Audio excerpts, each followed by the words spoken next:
telle fortune en liquide concentrée en un seul endroit. Les 12 autres valises sont ouvertes méthodiquement sous l'œil des caméras de surveillance. Chacune contient la même chose, des millions d'euros en billets neufs. Les experts financiers burkinabés, dépêchés sur place, estiment la somme à plus de 200 millions d'euros. Mais ce n'est pas tout. Entre les liasses, des documents confidentiels sont découverts, des listes de noms africains, des virements vers des comptes offshore, des codes bancaires suisses et une liste détaillée d'ONG burkinabés devant recevoir ces fonds. Traoré examine les documents lui-même, son visage se durcissant à chaque page. Il reconnaît les noms d'ONG locales qui critiquent régulièrement son gouvernement dans les médias nationaux et ces organisations, se présentant comme indépendantes et humanitaires, étaient en réalité financées secrètement par l'Union européenne. L'hypocrisie est totale. Traoré ordonne l'arrestation temporaire des 3 diplomates, malgré leurs protestations véhémentes, et la saisie définitive de la cargaison. Les Européens sont escortés vers un centre de détention sécurisé. Un journaliste burkinabé, présent à l'aéroport pour un autre événement, filme les valises ouvertes avec son téléphone. En moins de 10 minutes, les images se propagent sur les réseaux sociaux africains.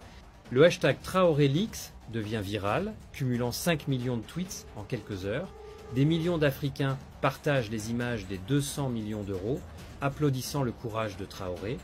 Nathalie Yamb, activiste panafricaine, tweet « Enfin un dirigeant africain qui dit non à l'Europe. Traoré vient de révéler ce que nous savions tous ». Au Sénégal, le député Guy Marius Sagna organise une manifestation devant l'ambassade de France à Dakar, où des milliers de personnes scandent « L'Afrique aux Africains ». À l'international, le scandale prend une ampleur planétaire. Le Washington Post révèle que des vols similaires ont eu lieu au Mali, au Niger, en Guinée et en Algérie. Le New York Times expose une ligne budgétaire secrète de 2 milliards d'euros dans le budget européen, nommée Coopération démocratique africaine, mais dédiée à des opérations de déstabilisation politique. Un ancien ministre sénégalais, sous couvert d'anonymat, confirme l'existence d'un réseau européen de financement occulte pour influencer les élections africaines. L'Union européenne, en panique, multiplie les déclarations contradictoires. La présidente de l'UE parle d'une mission humanitaire confidentielle, mais personne n'y croit. La France et l'Allemagne montent au créneau, accusant Traoré de piraterie aérienne et de prise d'otages diplomatiques, exigeant la libération des diplomates et la restitution de l'argent. Mais l'Afrique ne se laisse pas intimider. Ousmane Sonko, Premier ministre sénégalais, publie un communiqué de soutien à Traoré. Une solidarité panafricaine inédite émerge.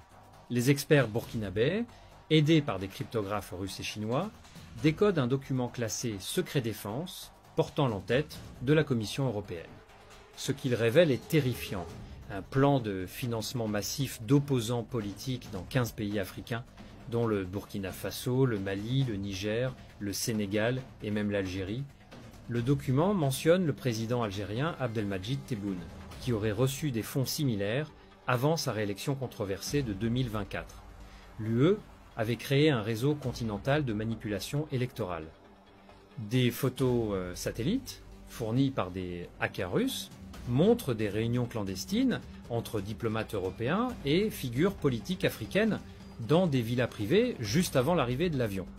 Un manuel de déstabilisation, rédigé par des experts européens, détaille comment utiliser l'argent pour corrompre des journalistes, financer des manifestations et acheter des chefs religieux et militaires. Le budget annuel de cette opération, 5 milliards d'euros. Traoré convoque une conférence de presse historique à l'université de Ouagadougou, réservée aux journalistes africains. Devant 500 reporters, il lit le document européen. Phase 2. Désintégration systématique des régimes souverainistes africains par infiltration économique et manipulation politique. Un silence assourdissant envahit la salle.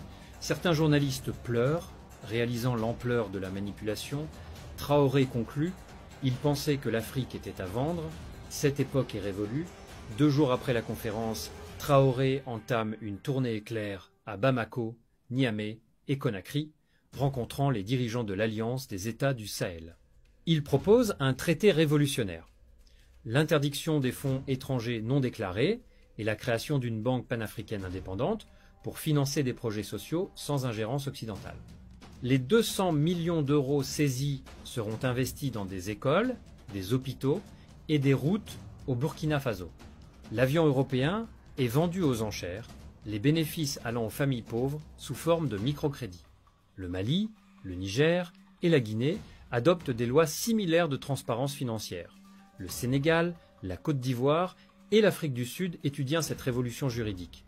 À l'ONU, la Russie et la Chine bloquent toute condamnation du Burkina Faso, soutenant sa souveraineté. À Ouagadougou, des centaines de milliers de Burkinabés célèbrent Traoré dans les rues. 6 mois plus tard, une statue de bronze de Traoré est érigée sur la place de l'Indépendance. Gravée de l'inscription « Ibrahim Traoré, gardien de la souveraineté africaine, 2025 ».